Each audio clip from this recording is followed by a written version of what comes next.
लाडक्या बहिणींच्या पाठीशी ठामपणे राहणार अशी ग्वाही दिलेल्या महायुतीला विधानसभा निवडणुकीत महिलांचं भरभरून पाठबळ मिळालं। त्या आधारे निर्विवाद बहुमत मिळवलेले महायुतीचं नवं सरकार लाडक्या बहिणींना पहिल्या अर्थसंकल्पात काय देणार याची उत्सुकता सर्वांनाच होती। मात्र अर्थसंकल्पात वाढीव रकमेचा काहीच उल्लेख नव्हता, तर कर्जमाफीबाबत सुद्धा शेतकऱ्यांच्या पदरी ही निराशाच पडली आहे।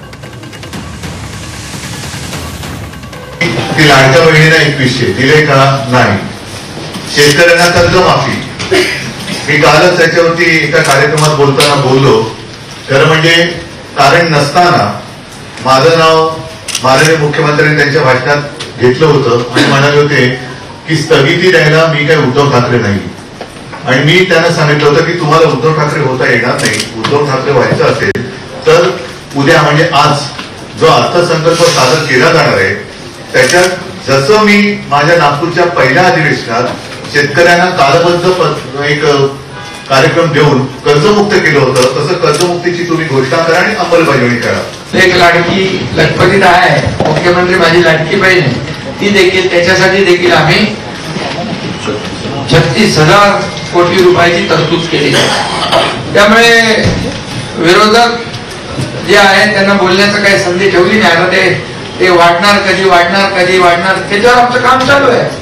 आता आम्ही जी घोषणा केलेल्या आहे त्या प्रिंटिंग मिस्टेक नाहीये, त्या ऍक्च्युअल आम्ही करणार आहोत।